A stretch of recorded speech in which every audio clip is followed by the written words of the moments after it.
Good morning and welcome back. क्या पढ़ रहे हैं हम लोग? Biodegradable and non biodegradable materials, उसके डेफिनेशंस और examples already we discussed in your text book. One table is given, table 3.3 आपको मैंने दिया वो टेबल नोट्स में लिखने के लिए। What is that table? The table contain 3 different columns. Type of waste, waste का नाम, approximate time taken to degenerate, वो वेस्ट को डीजेनरेट मीन्स डिकम्पोज होने के लिए कितने टाइम लगता है, एंड नेचर ऑफ मटेरियल, यदि जल्दी डिकम्पोज होता है तो दैट मटेरियल इज बायोडिग्रेडेबल, वो जल्दी नहीं होता है तो that is a non biodegradable material. तो आप आपका नोटबुक खोलिए या टेक्स्ट बुक खोलिए, टेक्स्ट बुक होगा तो look at table 3.3। First material क्या है? Peels of vegetables and fruits, left over food stuff, vegetables and fruits के पील्स एंड घर में बचा हुआ खाना। It will take 1 to 2 weeks to decompose और टू डीजेनरेट, तो कम टाइम लेता है, that's why this is a biodegradable material. Number second, paper will take, not dry paper, गीला paper, wet paper, WET, wet paper, it will take 10 to 30 days, that's why it is also considered as biodegradable material. Next one है cotton cloth, cotton is natural, it will take 2 to 5 months, that's why it is also considered as biodegradable material. Next है wood, it will take 10 to 15 years, it is also considered as biodegradable material. उसके बाद है woollen cloth, वो भी है natural fibre, natural material है, it will take about 1 year, 1 साल लगता है, तो ठीक है, ज़्यादा लंबा टाइम नहीं, it is also considered as biodegradable material.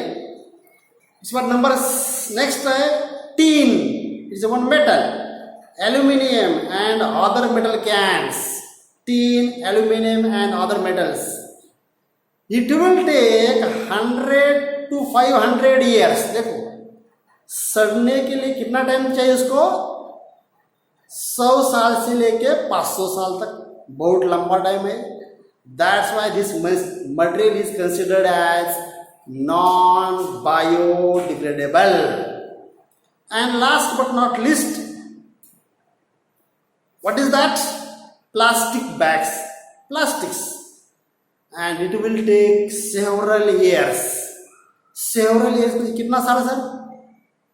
लाखों साल, कहीं लाख साल, it will take some lakhs year to degenerate, that's why it is considered as non biodegradable material।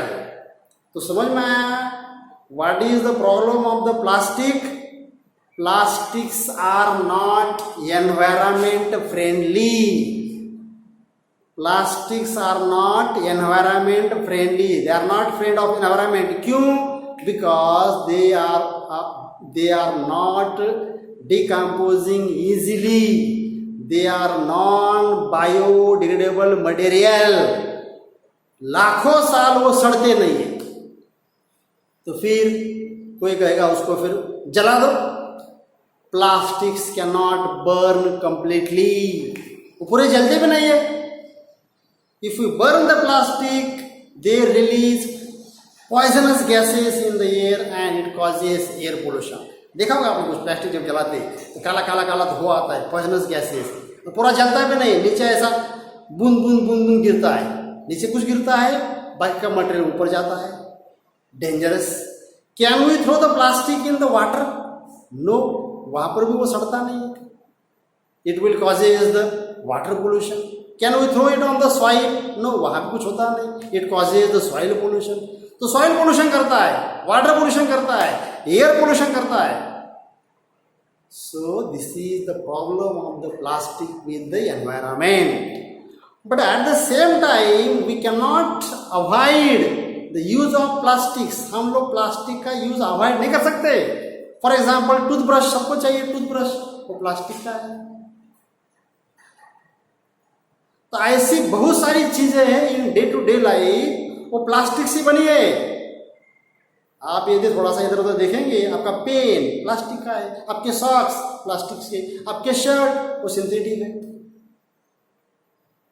बहुत सारी चीजें, आपका इलेक्ट्रिक प्लग प्लास्टिक का है. बहुत चीजें जो प्लास्टिक से. तो प्लास्टिक तो चाहिए, लेकिन प्लास्टिक के ये प्रॉब्लम है. तो फिर how this problem can be solved? This problem can be solved by 2-3 ways. क्या कर सकते हैं हम लोग? Avoid, number first, avoid the use of plastic as far as possible. जहां तक हो प्लास्टिक का यूज मत करो. फिर क्या करें सर? यूज कॉटन बैग्स और the jute bags when you go for the shopping. हम लोग मार्केट में जा रहे हैं, तो you go with your own cotton bag और द जूट बैग, और उस बैग में सामान लेके आओ. खाली हाथ जा रहे हैं, सब्जी भाई एक बैग दे दो, ये कुछ हुआ एक बैग दे दो. तो प्लास्टिक का कचरा घर मत लाइए. समझ में आया? Use cotton bags and jute bags as far as possible. It is better to use thermoplastics instead of thermosetting plastics. हम लोग थर्मोप्लास्टिक का यूज कर सकते हैं. क्यों sir? Because thermoplastics can be recycled again and again. तो ध्यान रखना, ये लास्ट में क्वेश्चन भी है. Avoid the use of plastic, comment, ऐसा क्वेश्चन. और क्या कर सकते हैं? As a responsible citizen of this country, एक जिम्मेदार नागरिक होने के नाते ऑलवेज रिमेंबर 4R प्रिंसिपल. ये क्वेश्चन एग्जाम में आया था. What is 4R principal?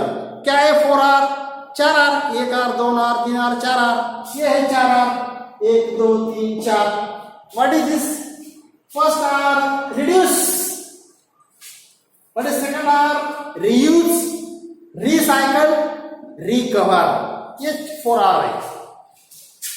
1R, 2R, 3R, 4R, 1 2 3 4. This is called as 4R principle.